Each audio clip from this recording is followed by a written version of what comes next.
En esta radioemisora presentamos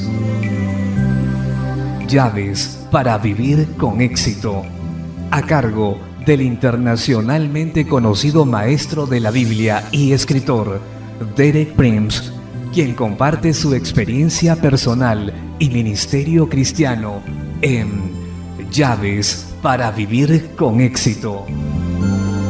Bienvenidos. Llaves para vivir con éxito presenta el tema Dios revelado en sus nombres. Capítulo 2, primera parte.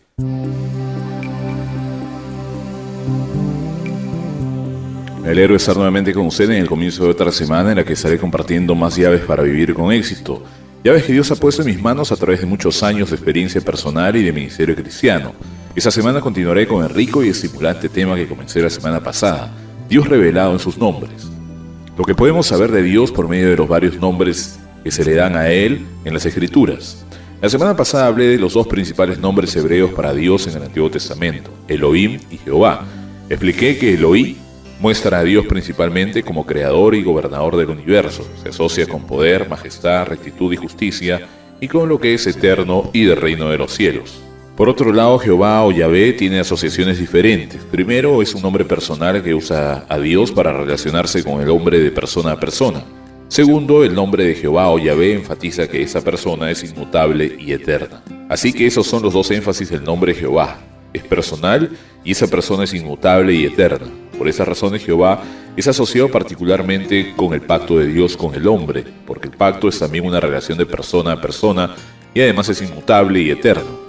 Los dos aspectos principales del nombre Jehová reaparecen en la palabra y concepto de pacto. Jehová está directamente ligado a 7 nombres o títulos específicos que representan 7 aspectos de la fidelidad de pacto de Dios en su trato con el hombre. En orden de aparición, esos nombres revelan a Jehová en los siguientes aspectos.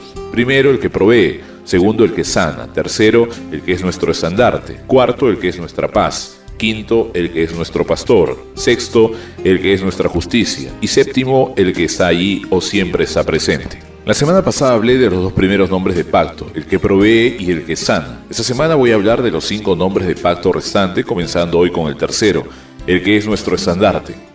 Ese nombre de pacto de Jehová está mencionado en el libro de Éxodo capítulo 17, nos relata de un incidente en la experiencia de Israel en su viaje a través del desierto hacia la tierra prometida, después de haber salido de Egipto.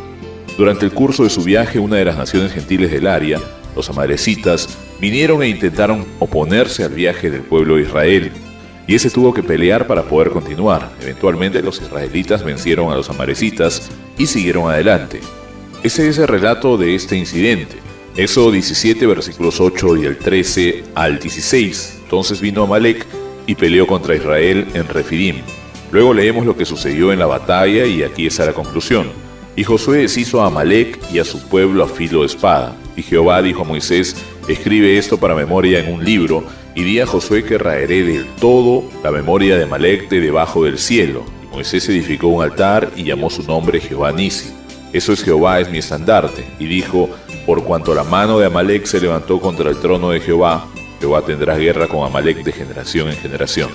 Este incidente en particular tiene un significado permanente porque la lección tal como yo la veo es que en nuestro caminar por la vida y en nuestro intento de entrar en la herencia que Dios nos ha provisto, siempre vamos a encontrar oposición. Eso no es algo que sucede solo una vez, va a pasar de generación en generación, y el Señor va a estar de nuestro lado en esa oposición. Pero nosotros somos los que tenemos que pelear esas batallas, y un aspecto particular de la ayuda del Señor, que aquí resalta, está en el nombre del altar que hizo Moisés, Jehová Nisi.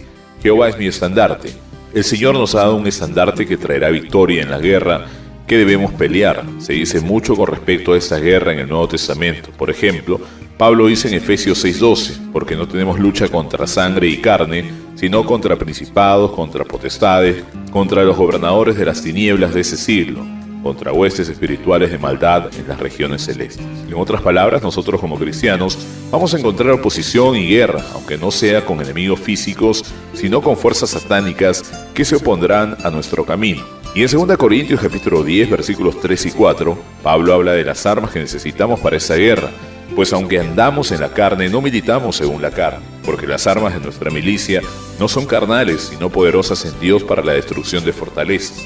No son carnales, otras palabras, son lo opuesto, son espirituales. Dios nos ha provisto de armas espirituales para una guerra espiritual. En el Salmo 20, versículo 5, habla del estandarte que el Señor ha provisto. Nosotros nos alegraremos en tu salvación y alzaremos pendón. Nuestro estandarte es el nombre de nuestro Dios y su victoria se convierte en nuestra victoria cuando alzamos nuestros estandartes en su nombre. Es decir, en su nombre la victoria que Él ya ganó para nosotros en esta guerra. La alzamos cuando usamos el estandarte correcto. Ahora hay mucho escrito sobre el nombre del Señor en el Nuevo Testamento. Por ejemplo, Pablo dijo esto de Jesús en Filipenses 2 del 9 al 11, por lo cual Dios también le exaltó hasta lo sumo y le dio un nombre que es sobre todo nombre, para que en el nombre de Jesús se doble toda rodilla de los que están en los cielos y en la tierra y debajo de la tierra, y toda la lengua confiese que Jesucristo es el Señor, para gloria de Dios Padre. En el nombre del Señor Jesucristo tenemos un estandarte. En el nombre del Señor Jesucristo hay victoria, en el cual todas las fuerzas del mal doblarán sus rodillas. Entonces Pablo dice, de esta manera, la victoria de Cristo se convierta en nuestra victoria.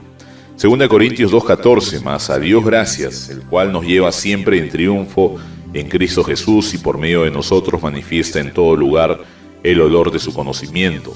La victoria de Cristo, la cual conquistó sobre Satán en la cruz, está a nuestra disposición, pero bajo una condición, y es que usemos el estandarte que Dios nos ha provisto, el cual es el nombre de nuestro Señor Jesucristo. Así que el nombre del Señor es nuestro estandarte en esta guerra. Antes de continuar con nuestro estandarte, el nombre del Señor, quisiera mostrarle a través de las Escrituras del Antiguo Testamento y de la historia el significado que tenía antiguamente en que llevaba la bandera o el estandarte en un ejército. Describiendo la derrota de un gran ejército gentil, el profeta dice en Isaías 10:18, y vendrá a ser como abanderado en derrota. Cuando el abanderado caía, el ejército se desorganizaba. Los ejércitos antiguos estaban entrenados para que cuando la oposición era muy fuerte y eran cortados y separados uno del otro y perdían el contacto, el abanderado buscaba un lugar alto como una colina y levantaba la bandera. Los soldados estaban entrenados para agruparse alrededor del estandarte, pero cuando el abanderado caía, no había lugar donde reagruparse. Eso ponía en un serio problema al ejército. Y en nuestro caso, como cristianos, nuestro estandarte. En Isaías 59:9 dice, y temerán desde el occidente el nombre de Jehová y desde el nacimiento del sol su gloria, porque vendrá el enemigo como rocío, mas el Espíritu de Jehová levantará bandera contra él. El Espíritu de Jehová, el Espíritu Santo, es nuestro abanderado y cuando estamos bajo la presión del enemigo, viene como río para nosotros. La buena noticia para nosotros es que nuestro comandante, el jefe, dirige a nuestro abanderado, el Espíritu Santo, para que levante el estandarte para que nos reagrupemos, siendo el estandarte el nombre de nuestro Señor Jesucristo. Él es nuestro punto de reunión, de reanimar, y cuando estamos presionados en esta guerra cristiana, el Espíritu Santo levanta el estandarte, que es el nombre del Señor Jesús, y cuando vemos su nombre levantado nos reunimos. Eso es lo que está sucediendo hoy en todo el mundo. El Espíritu Santo está levantando nuevamente el estandarte, el nombre de Jesús, y el pueblo de Dios se está reuniendo sin hacer caso de denominaciones y otras cosas que lo han separado. Finalmente veamos este cuadro de la iglesia victoriosa en el Cantar de los Cantares de Salomón, capítulo 6, versículo 4. Hermosa eres tú, oh amiga mía, como Tilsa, de desear como Jerusalén, imponente como ejércitos en orden, con estandartes. Y más adelante en el versículo 10, ¿quién es esta que se muestra como el alba, hermosa como la luna, esclarecida como el sol, imponente como los ejércitos en orden, con estandarte? Esa es la novia de Cristo, pero también es su ejército. La novia es también el ejército. Es muy interesante que en la epístola de los Efesios, los últimos dos cuadros que describen a los cristianos, el penúltimo es la novia y el último es el ejército. Así que somos novia y ejército. Vamos a pasar a la historia como está profetizado allí en el canto de Salomón, como un ejército imponente con su estandarte. Recuerde que nuestro estandarte es el nombre de nuestro Señor Jesucristo. Nuestro tiempo de hoy ha terminado, pero estaré nuevamente con usted mañana a la misma hora. Mañana hablaré del siguiente nombre del pacto de Jehová, el que es nuestra paz.